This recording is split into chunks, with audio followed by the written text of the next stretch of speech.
US-1. Yeah. Alright, so in today's video we are going to cover the entire route of US Route 1, going all the way here in Fort Kent, Maine, and going all the way down south to Key West, Florida.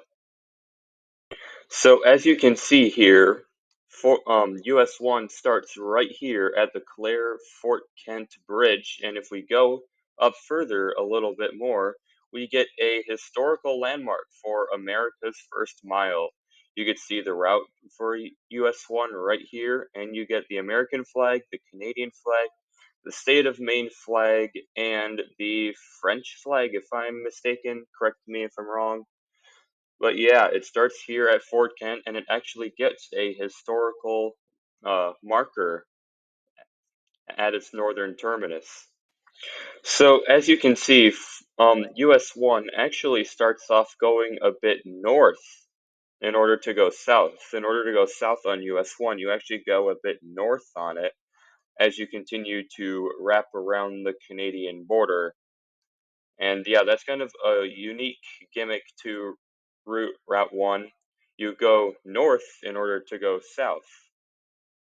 So as you can see here, US-1 continues to wrap around the Canadian border until it gets to this intersection right here with its auxiliary route, US-1A. And if we go up further, we get a mileage sign for Limestone, St. Leonard, New Brunswick, and Caribou. I would like to see an I-95 sign or I-95 to Bangor, Maine, because Bangor is a much bigger city, and I feel like that it should get recognition at least on US-1, because US-1 and I-95 will be concurrent. Will pretty much not concurrent, but they'll pretty much run side by side with each other throughout the state of Maine. So continuing down US-1 into Caribou, we meet up with a familiar friend, State Route 161. Remember that?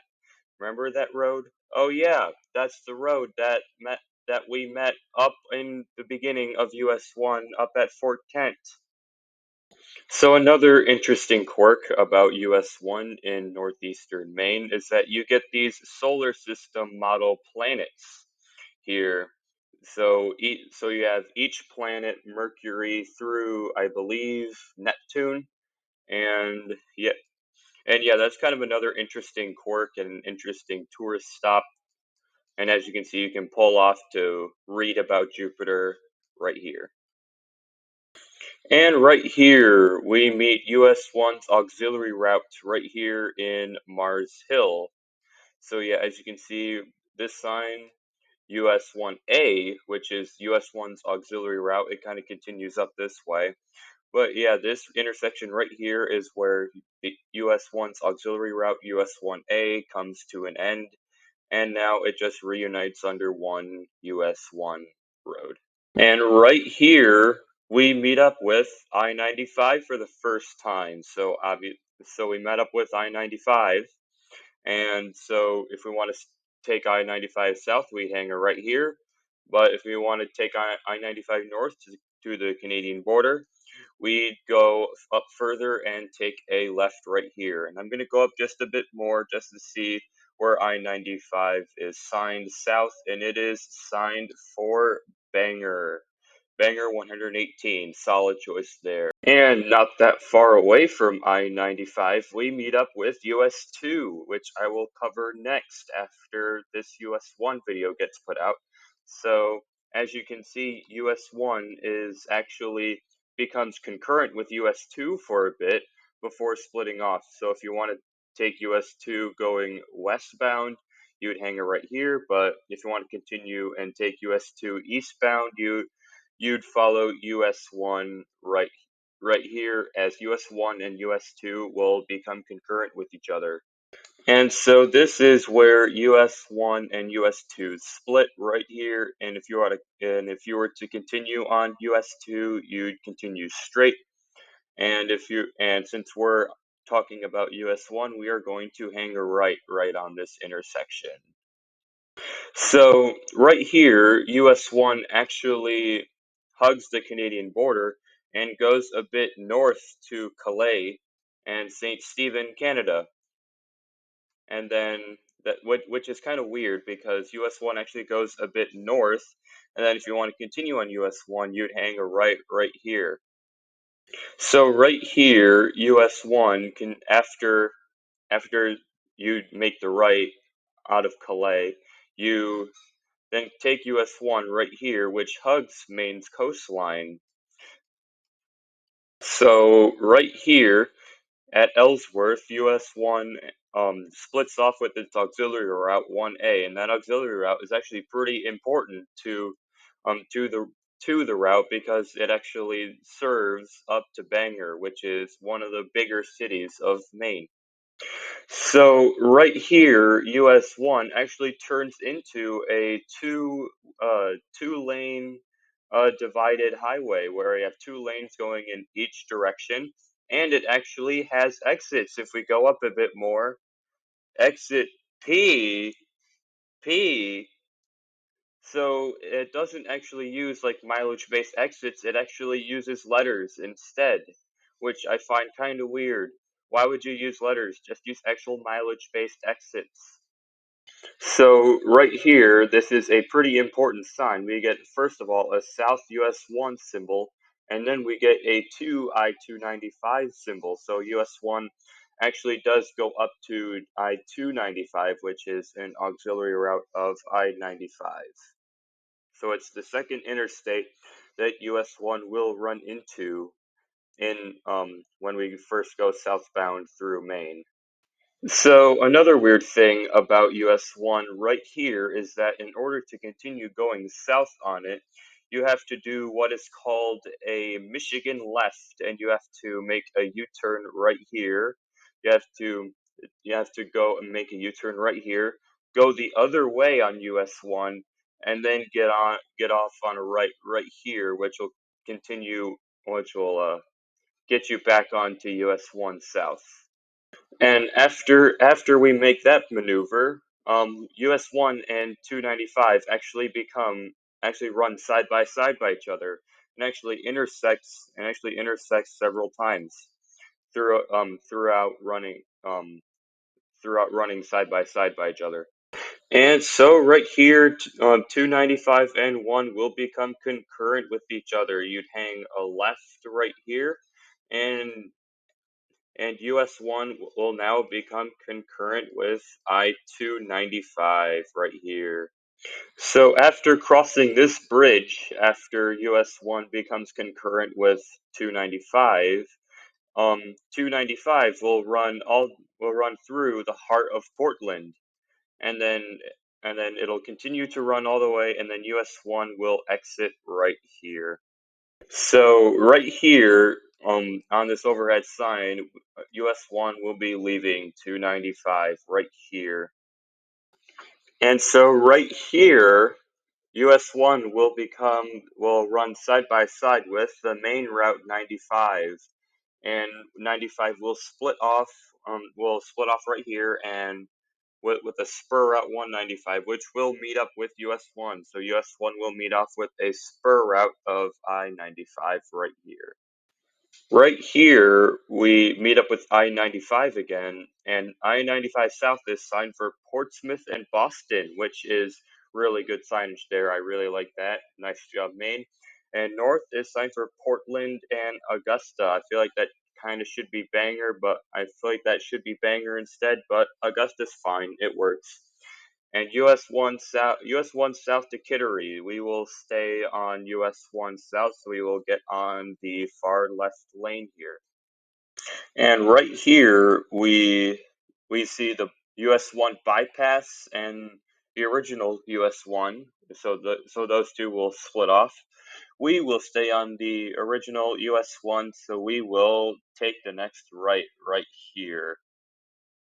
And once again, we are getting directions right here that says to US-1, we would hang a left right here at this stoplight right here, and right here, right around this area is a very confusing portion of US-1, but right here take would hang a left in order to stay on US-1. Continuing down the road just a little bit, we meet a roundabout, and it's a pretty huge roundabout at that. So we'd continue down the roundabout for a bit, and as you can see right here, we get a really important sign for US-1. So we would be getting off right here to stay on US-1 South for Kittery and Forsyth, and and and in order to go on US-1 North, you'd stay on the roundabout and get off somewhere around here toward Kittery Mall Road. But for our sake, we will be staying on US-1 South towards Kittery Forsyth. And right here we are on a bridge, and we are we're going to get out of Maine, and we are going to enter New Hampshire. As you can see down here, we see a state border, so we are finally going to exit Maine and enter New Hampshire. We are finally out of Maine and into New Hampshire. We did it. We made it. We got through Maine. And after the bridge, US-1 splits off into two different streets going different directions. This one going southbound, and I don't like that New Jersey doesn't really do a great job of telling us where US-1 is. US-1 is right here, and if you were to stay on US-1, you would hang a left right here at this intersection. So New Hampshire. New Hampshire doesn't really do a very good job of telling us where US-1 is and where to turn or where to go to follow it. So after we make that left, we continue down US-1 Middle Street, and we meet back up with the bypass route of US-1, and we are now united under one US-1 route on Lafayette Road. So after we are united under US-1, we pretty much run side by side with I-95, and we cross through a few small towns. And what's this? What's that I see? Oh, it's the state border. We're actually going to be exiting New Hampshire, and we are going to be entering Massachusetts right here at this roundabout right here. So I like that we get the welcome to New Hampshire, the live free or die. I like how we get that when we're going northbound on US-1. But we turn around and we see that there is no welcome to Massachusetts sign. Come on, Massachusetts. US-1 is a very important road. Why why don't you have a welcome sign? At least there's an entering Salisbury sign, so that's cool. And we do get a US-1 reassurance shield in the distance, but come on, Massachusetts, we need you to have a welcome sign here. We cross a drawbridge here, and we see that US-1 now becomes a divided road. It is now a divided highway. And we see that US-1 South is signed for Danvers and Boston. I don't really know too much about Danvers, so I'm kind of iffy on that choice, but Boston, I sure am 100% agree with that signage right. And this section of US-1 is known as the Newburyport Turnpike, and as you can see, we meet up with State Route 1A, which State Route 1A is actually where the eastern terminus of I-90 meets up with. So I-90 ends, and instead it is known as State Route 1A. So we meet up with State Route 1A right here. So it's kind of pretty cool that we meet up with the highway in which the eastern terminus of I-90 terminates to. And so right here, US-1 meets up with I-95 again, and it continues to run side by side with I-95, and we are in Danvers, which was one of the control cities that US-1 was signed to go to from the Newburyport Turnpike. So US-1 here is actually a three-lane freeway for a bit in the suburbs of Boston. So we have now entered the suburbs of Boston, and after this, we're going to go cross a bridge and we will be right in the heart of Boston. And here's that bridge I was talking about earlier. And right here, we meet up with I-93, and we will actually become concurrent with I-93. And I-93 is signed for Boston and Cape Cod. We meet up with a massive interchange in the heart of Boston, and we will stay on I-93 and US-1 in both lanes, and state routes 28 and 3 north. You will take the next right. So after we merge with I-93 traffic and become concurrent, we immediately dive into a pretty cool and wide tunnel called the John F. Fitzgerald, or this is the John F. Fitzgerald Expressway, and we are just diving right into this tunnel beneath the city of Boston. Right here, we get an overhead sign that tells us that State Route or Massachusetts Route 3 will leave the concurrency and go off as the Pilgrims Highway. And right here we see that 93 and 1 are 295, so we will follow that. So we will continue to follow that where 93 will end, and US-1 I believe will become concurrent with I-95 now. And right here we get an end sign for I-93. So I-93 will be coming to an end right here. And we will continue on I-95 north. That's weird. US-1 south is actually going to be concurrent with I-95 north for a bit. So I find that pretty weird. And this is where US-1 and I-95 will part ways. We get I-95 north. It doesn't really have any control cities, which is kind of odd. I would put Portsmouth there. I would just put something there just to kind of give it a control city. And we get off on exit 29B for South US-1 towards Norwood. And after we exit off of I-95, um, um, we find ourselves on the Boston Providence Turnpike, which is a 4-lane divided highway, 2 lanes going each way, and yeah, that's that. And this is what US-1 is after we exit off of I-95. After meeting up with I-95 one more time, we find ourselves at the Patriots' home stadium. We find ourselves at Gillette Stadium, which is the home of the New England Patriots. After visiting Gillette Stadium, we meet up with two of I-95's auxiliary routes. We meet up with I-495 first. We go down for a bit and then go down and meet 295. And after that, we meet up and we are officially out of Massachusetts and we have entered Rhode Island. So just like Massachusetts, we do not get a welcome to Rhode Island symbol, which is very unfortunate. Come on, Rhode Island, give us your welcome sign. Come on.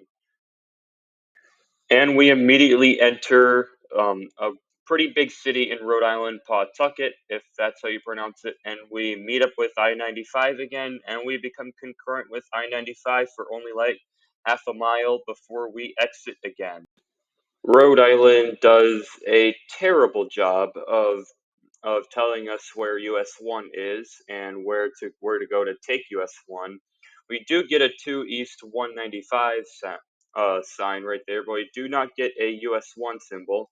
We're on US-1 right now, but if we were to stay on US-1, we are going to take a right and become concurrent with US-44 for a bit. So US-1 is concurrent with 44 from basically right down there to right here in this intersection. And if we want to stay on US-1, we would take a left right here at this stoplight.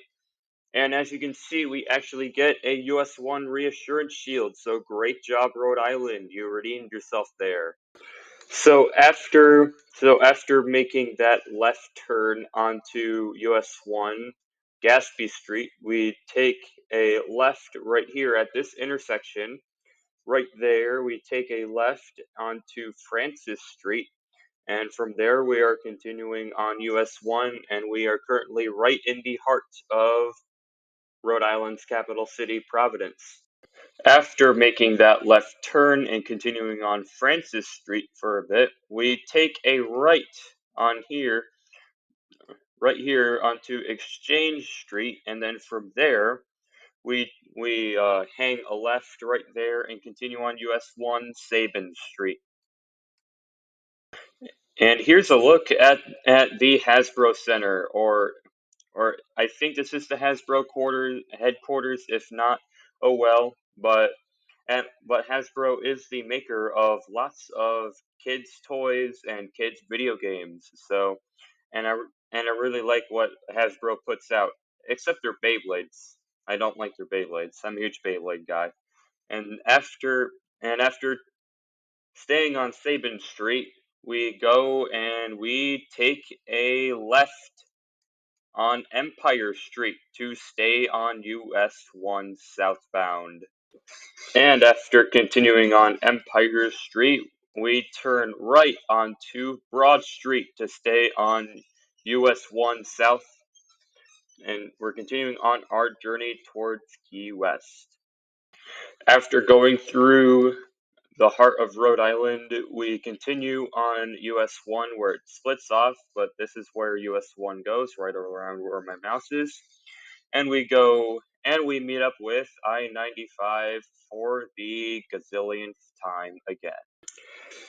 And right here we meet up with 3 roundabouts, one here, and one there. And to stay on US-1, you had to go straight through this one, and then you'd go around and continue to go down here, and then you go straight through this roundabout and you're back on US-1 South. So we are in the last city or town that we go through in Rhode Island before we cross a bridge and head into Connecticut. And unfortunately, like Massachusetts, like Rhode Island, we don't get a welcome to Connecticut sign, which is unfortunate, but it is what it is. We do see a pretty nice river, and this does look like a pretty nice bridge, albeit it's pretty small. So yeah, this is where US-1 crosses the border from Rhode Island into Connecticut. After we cross into Connecticut, we are going to stay in Connecticut. We're going to run side by side with I-95, and eventually we are going to meet up with I-95 and be concurrent with I-95 as we cross this bridge into New London before US-1 exits off of I-95 and continues. And sorry, but we're changing rooms here. Anyways, US-1 does in fact kind of weave through I-95, meeting with it several times, and and it becomes concurrent with I-95 when it crosses this bridge. And after it crosses that bridge, it exits off right here, and then just kind of weaves around I-95. After some more weaving around I-95, we come to this bridge as it approaches New Haven, Connecticut, which is home of Ivy League school Yale University. And obviously, we are right here on this bridge, and just right over here is I-95. After exiting the bridge, we then take a left from Water Street onto Union Avenue, and then we see that US-1 forms a triangle, a road triangle with itself, which I find very weird. Like, this section's US-1, this one's US-1, this one's also US-1. But if you want to eventually stay on US-1 South, you'd take Columbus Avenue right down this way. After continuing down US-1, we see that US-1 is on the north side of Bridgeport, which is one of, if not one of the biggest cities in the state of Connecticut. And as you can see here, US-1 continues along this route, and then it meets up with US-7 right here, and we will get to US-7 soon. After it meets up with it, it kind of just again stays pretty much concurrent with I-95. So we see here that as we exit Connecticut, we actually get a welcome to New York sign, so we don't continue the streak of not having welcome signs. We actually do get a welcome to New York sign, which which immediately gives me a great first impression of what the New York section of US-1 is going to look like. Eventually, after continuing down US-1 in New York, throughout some New York suburbs, we then approach the Bronx, so we have officially entered the Bronx portion of New York City. And if you want to stay on US-1, you'd have to go through this on Fordham Road and then take a left onto Webster Avenue. So after Webster Avenue right here, US-1 will then become concurrent with I-95 right here all the way through the George Washington Bridge, and it gets off right here where US-46 and US-9 are for Bergen Boulevard. So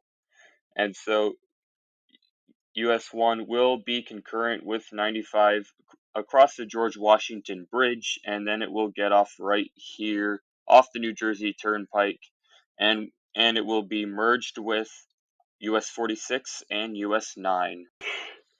And as you can see here, when we continue down the concurrency of 46, 1, and 9, we see it becomes a 4-lane divided highway. And right here in this overhead sign, we will be exiting this divided highway to continue on south US-1 and US-9. And eventually, when we continue going on the exit ramp, we see that we have to turn left in order to stay on US-1 and US-9. And after continuing down the road a bit, we meet this roundabout right here. And in order to continue on US-1 and 9, you would first stay straight and not get on here. And then after that, you would then take this ramp to merge on with State Route 139, and now US-1 and 9 will be concurrent with State Route 139. After getting on that ramp, we then meet a monster of an interchange with the airport, with the Newark Liberty International Airport, and I-78. So yes, this is quite the hefty interchange, but in order to stay on US-1, we were to continue down this route and kind of just blow by the airport and I-78. After going down US-9 and US-1 for a couple miles, we finally get the split where US-9 and US-1 will split. So US-9 is going to go to the shore parts, if I'm correct, and US-1 South will go to Trenton. And if we continue going down US-1 for several miles, we meet the city of Trenton. So US-1 will continue going down south this way, and it will meet the state border of Pennsylvania. So we will be leaving New Jersey and entering Pennsylvania when we cross this bridge right here. And when we go and cross the bridge and cross into Pennsylvania land, we then see that we are immediately entering a toll gate. So US-1 is no longer a free road, but it is a toll road right here going southbound. After we pay our toll and continue on US-1 south, we see that it is signed for for Philadelphia, which is the right choice. I highly agree with signing Philadelphia here at this state border. And continuing down US 1, we see that it is more of a freeway rather than it actually is a divided highway. And as you can see, US 1 splits off into its business route and its original route, and the signage still sticks with Philadelphia. So I will congratulate Pennsylvania for that. Right over in this area of Philadelphia, we see that we join up with US 13, and so we are concurrent with US 13 right here as we go throughout the greater Philadelphia area. And after a mile or two, we see that US 13 will be leaving us. So if you were to get onto US 13, you'd get off right here and merge onto the local traffic in order to get back onto US 13. But since we're talking about US 1 here, we are going to stay straight and keep going on US 1 southbound. After we split from US 13 and follow the road, we meet up with I-76, and we actually become concurrent with I-76 for like maybe a quarter mile before exiting off of 76 to continue on our journey south. And continuing further down the road, we get a Welcome to Maryland sign. So we actually do get a Welcome to Maryland sign going southbound, and if we were to go northbound, we actually get a Welcome to Pennsylvania sign. So Pennsylvania and Maryland.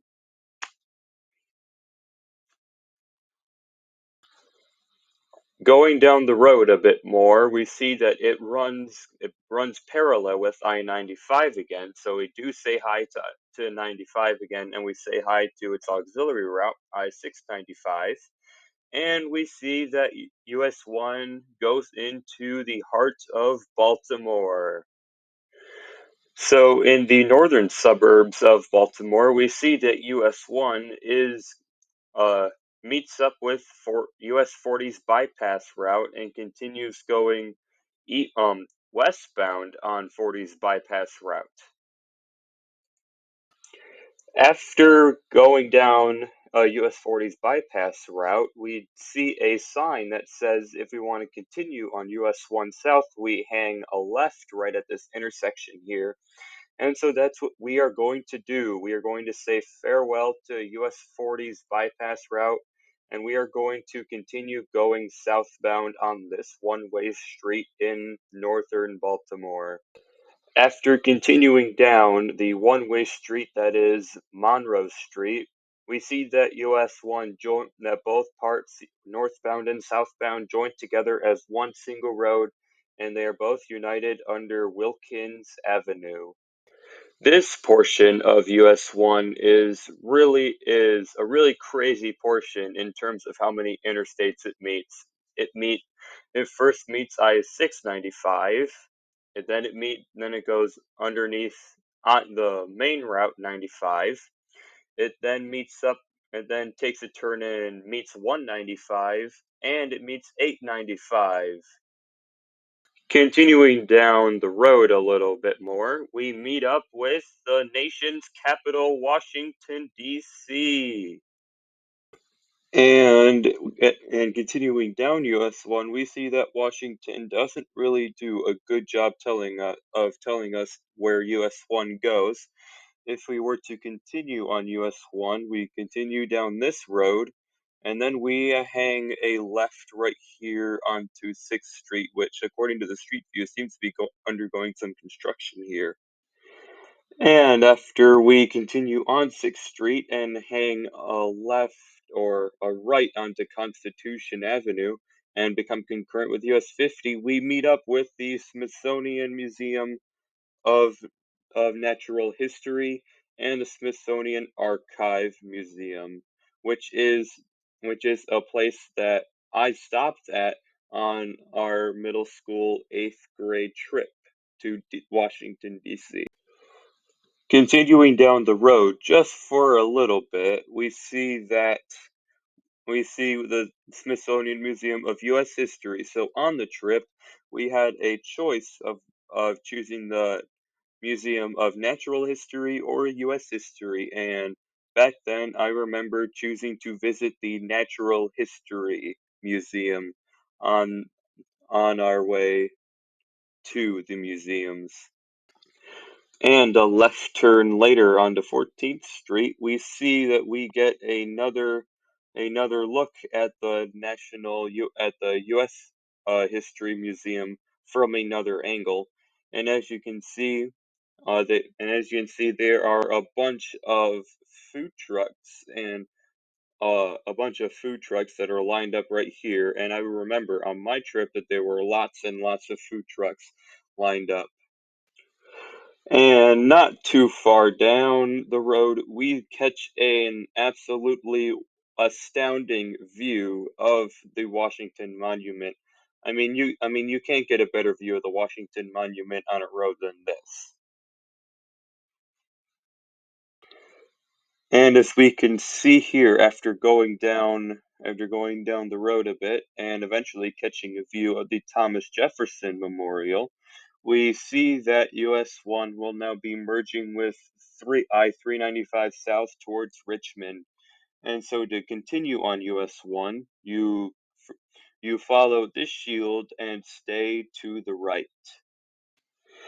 And after merging with 395 and crossing a bridge, we meet Virginia. So now we are officially in the state of Virginia. And we do get a welcome to Virginia sign. And it says Virginia is for lovers. So great job, Virginia, on giving us a welcome sign. After after we cross the bridge and see the Welcome to Virginia sign, we have to merge onto the local lanes and get off the express lanes. And we see that we need to exit right here, exit 8C towards US-1 South, and it will be on our left, so we will exit there. And after we exit, this is what US-1 looks like. It kind of looks like a freeway right here. After continuing down south on the road a bit, we see that US-1 will split into two one-way streets as we approach the downtown or heart of Alexandria. And so if we were to continue southbound, we were to continue on the Richmond Highway right here. After going down the Richmond Highway section, we then meet back up with I-95 and we do what we do best, and that is run parallel with I-95. After going down US-1 a bit and meeting with I-95 once more, we see that we have entered the outskirts of Richmond. So in order to keep going towards Richmond, we have to take a left right here from Brook Road onto Azalea Avenue or Road, one of the two. After making our left turn, we see a sign right here that says if we want to stay on US-1 South, we have to take a right up at this stoplight here. And after making our right turn, we continue down south towards the heart of Richmond, or at least the west side of Richmond. And then after that, we cross a bridge right here and notice that we are concurrent with US 301 as well.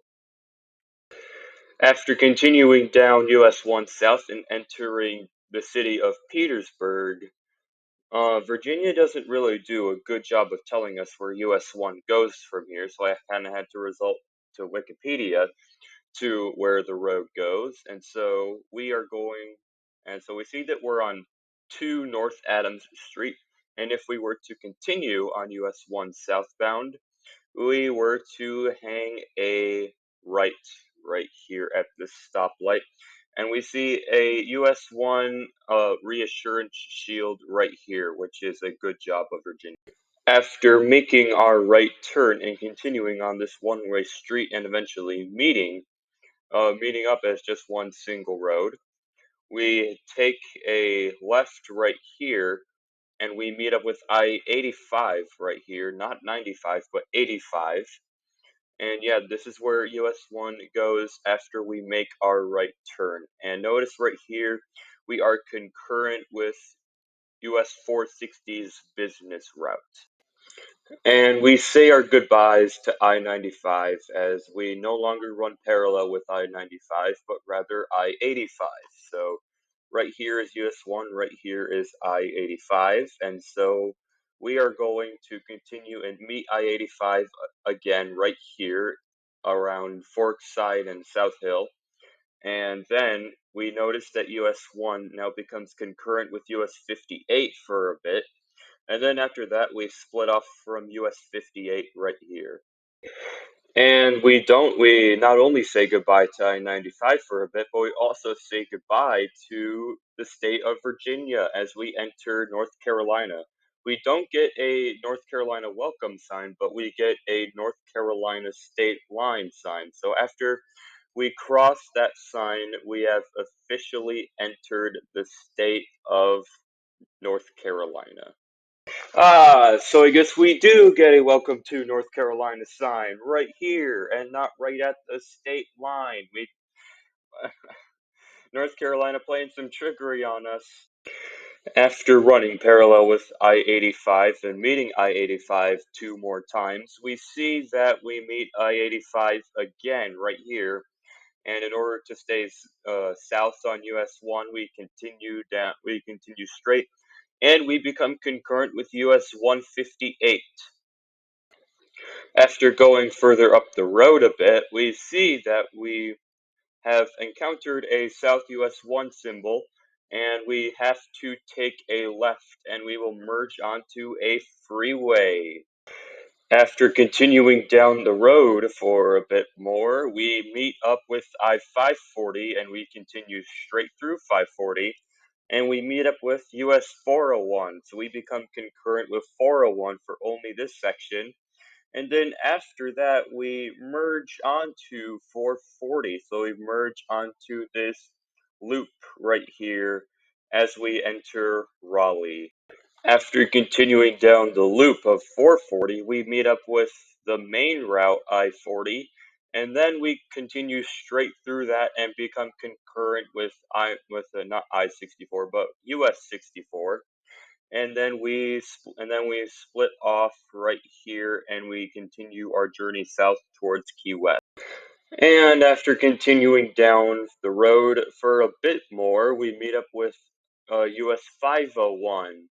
Which, quick shout out, US 501 was the last US or interstate or US road that I took when I drove all the way from my hometown or my house up in Michigan all the way down to Myrtle Beach for one of my high school spring break trips.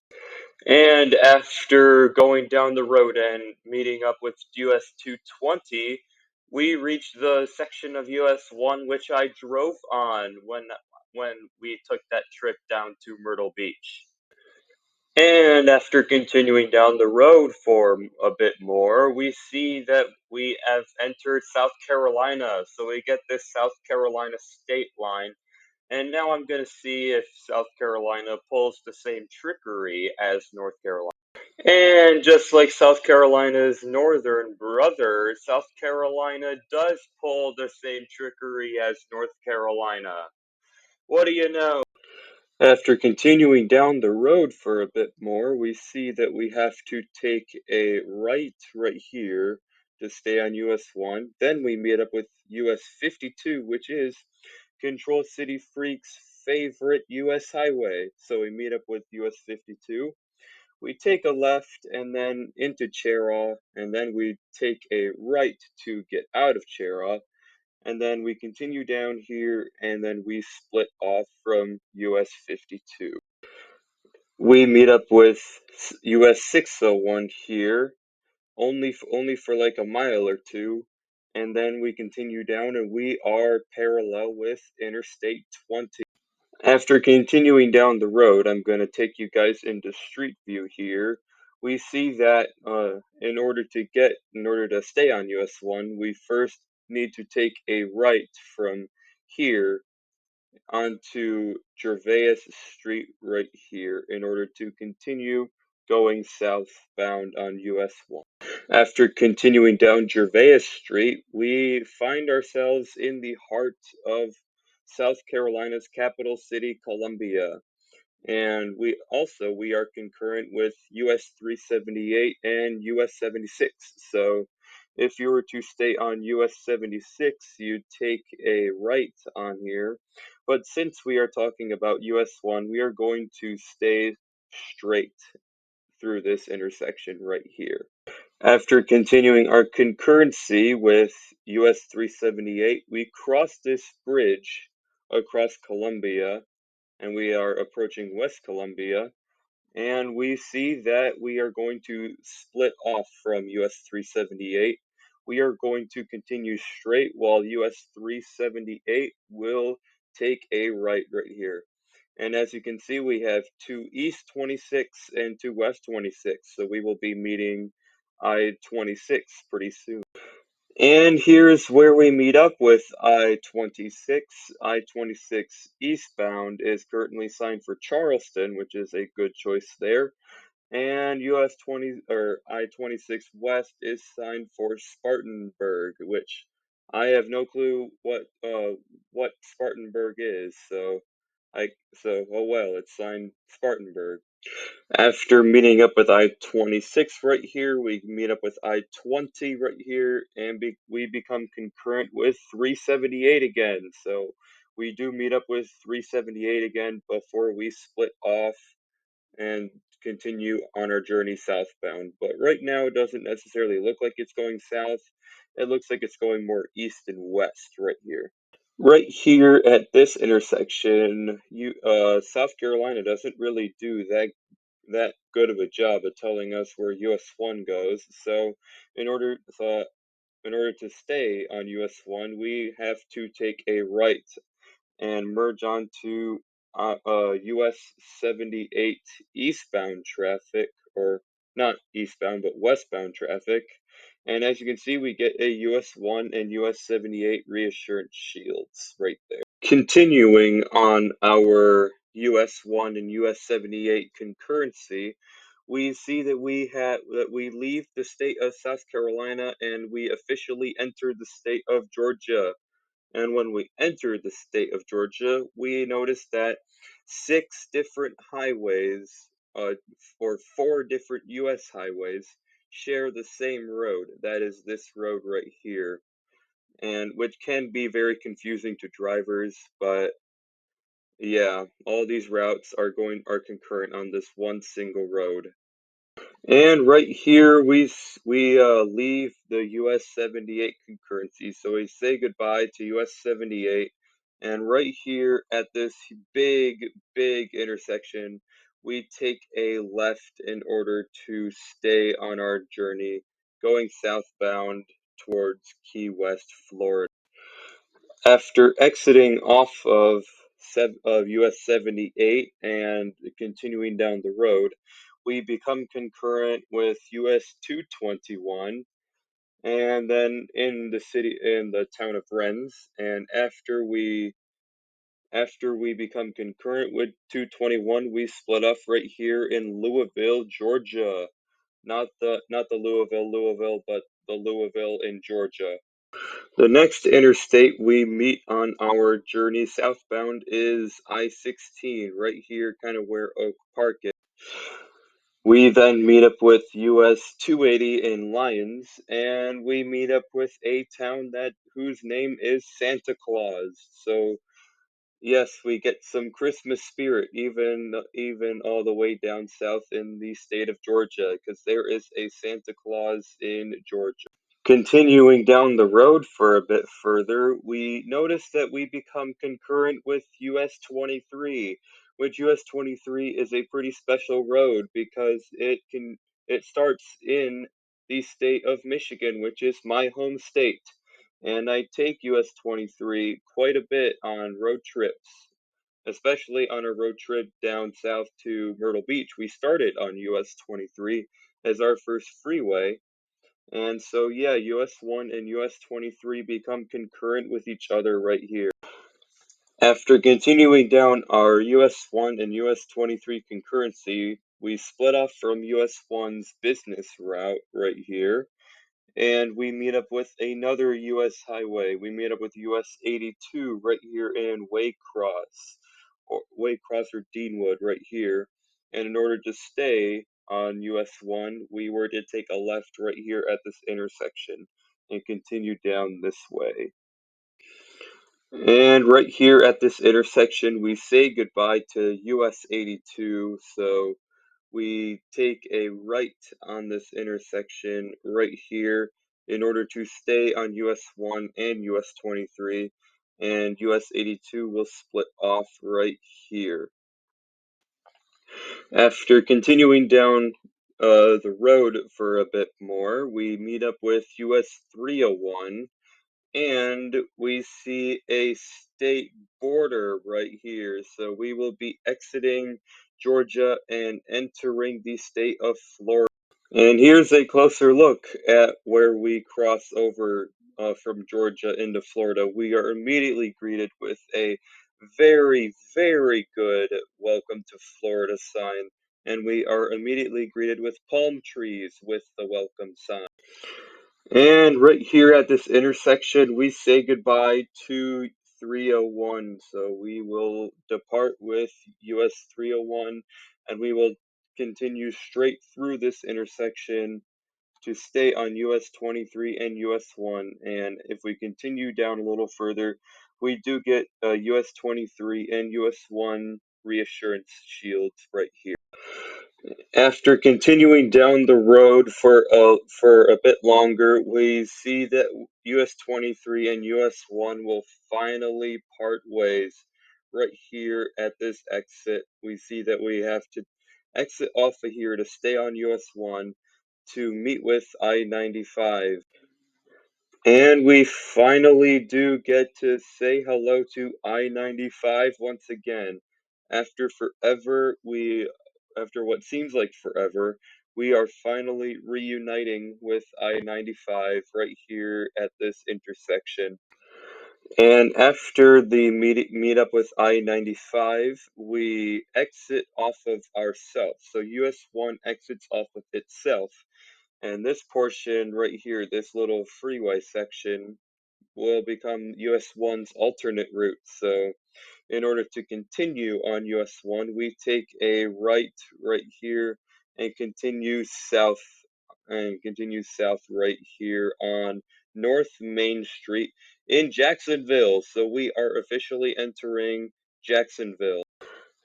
And after continuing down this portion of US-1, we meet up with the southern terminus of US-23. So we see this North 23 begin sign right here, and yeah, we continue straight in order to stay on US-1, and we do get a US-1 reassurance shield right here as we enter the downtown Jacksonville area. And we continue further south, and we become concurrent with US-90, and we cross this really cool blue steel bridge right here in the heart of Jacksonville, and we see lots of hotels, and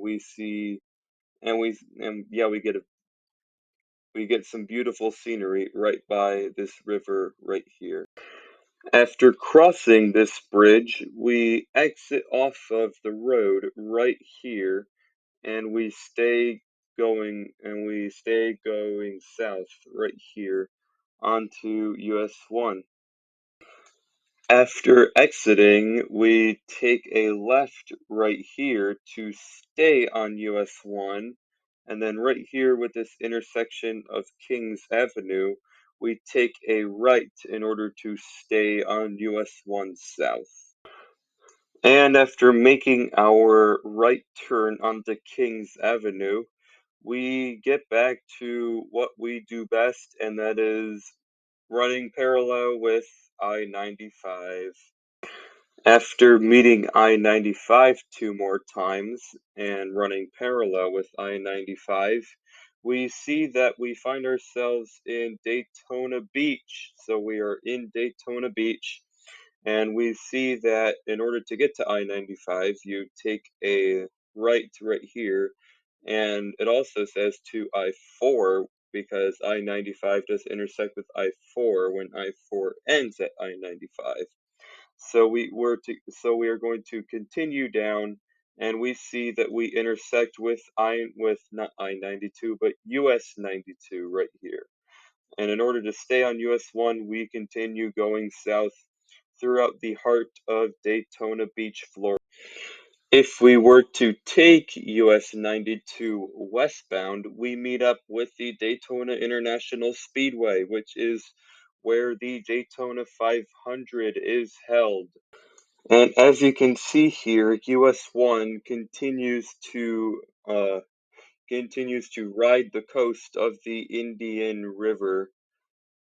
Yeah, US-1 continues to ride the coast of the Indian River right on the east side of Florida. And as you can see, we are still running parallel with I-95. And as you can see, when US-1 approaches Vero Beach, Florida, we see that US-1 kind of diverges onto 21st Street right here. So we were to take a right or a left right here onto 21st Street. And then after that, we hang a right to right here, and we continue down south on US-1. And we notice that when we continue down the road that we run into a lot of golf courses, and I mean a lot of golf courses. Since all this is kind of like almost tropical, it's very ideal to build golf courses here since the grass is so lush. It can definitely make for some very great golf courses, and Florida has probably some of the best golf courses you'll ever see and play in the entire US. And a left and a right turn later, and we find ourselves in West Palm Beach, Florida. And here is where and this is what the heart of West Palm Beach, Florida looks like from US-1. And as you can see right here, it is really urban right here. Like, this is a heavily urbanized area of the state of Florida. Since we are continuing on our southbound journey, and we are approaching the big giant city of Miami. And if we continue down the road for several more miles, we meet up with 195, with I-195 going eastbound, and with US 27 going northbound in the northern portion of Miami. So we are going to stay going straight and continue going into the heart of Miami. So as you can see in the street view here, we are in the heart and soul of Miami. And so if we were to continue on US-1, we are going to take a left right here. I got that direction correctly. We are going to take a left right here on Brickell Avenue, and we see that when we do get on there, we see a 2 US-1 north sign. It were to take a left right there, but since we are staying on US-1 south, we are going to bypass this and stay going south right here. And after continuing down the road for a bit, we meet up with US-41. US-41 is the US highway that starts all the way up in Copper Harbor, Michigan in the Upper Peninsula, and it starts its journey southbound there, and it ends up all the way here in Miami. And notice how it's an odd numbered US highway, but it's listed as westbound since it goes west a bit before going north. And as you can see here, I-95 comes to an end right here. So I-95 started with us, and it's going to end with us. So when I-95 started from the Canadian border all the way back up in the Canadian border, one of its first exits was with US-1, and it continues all the way south and meets US-1 at its southern endpoint in southern Miami. And after I-95 ends with us, we only pass by some uh three-digit Florida state routes, and we pass by the Ronald Reagan Turnpike twice, as the turnpike ends right here in Homestead.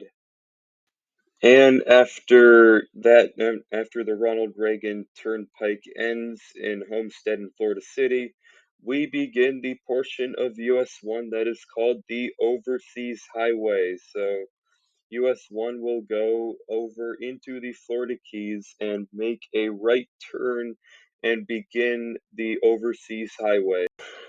And as we can see here, this is what US-1 looks like in Key Largo. This is what this portion of the Overseas Highway looks like in Key Largo, and later on down this route, we will meet up with the 7 Mile Bridge and get an amazing view of the ocean.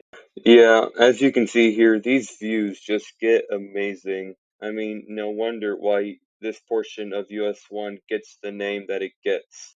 And here, have another reason as to why the Overseas Highway gets its name, as it literally looks like that you're on a road right in the middle of the Gulf of Mexico. And here is a look at all of the keys that US-1 passes by before it reaches its final destination in Key West, Florida. And as we continue our journey towards the heart of Key West, we see that we encounter a naval air station in Key West. We see that once we approach Key West, we immediately meet a big intersection where we split off with Florida State Route A1A. So, in order to continue on US-1, we take a right on here and we are continuing on US-1 South, and we do get a US-1 South reassurance shield right here. Right here in this portion of US-1 in Key West is where things just start to get really real. You got a Wendy's right here, you got a bunch of businesses right here on the left-hand side of the road, and on the right-hand side of the road, you get you get a really nice view of an inlet of the Gulf of Mexico. So this is a really, really nice view of what US-1 looks like in Key West. So after kind of continuing down US-1 for a bit, it switches street names from Roosevelt Boulevard to Truman Avenue. So we are going to continue straight onto Truman Avenue, and obviously we get a US-1 South reassurance shield right there. We see that once we continue down Truman Avenue, we have to take a right from Truman Avenue onto Whitehead Street. So we are going to go ahead and do that. And despite going a bit north, we are still on US-1 South. And right here we see a US-1 South reassurance shield right here. And we only have like a mile or so left of US-1 before it ends. And finally, we have concluded our journey, and US-1 ends right here in the intersection of Whitehead Street and Fleming Street. And as you can see, we get gift shops celebrating the end of this remarkable and important highway in U.S. history. And if we peek inside of this gift shop, you can see that we can choose to purchase some souvenirs celebrating that we have made it to the end of US-1.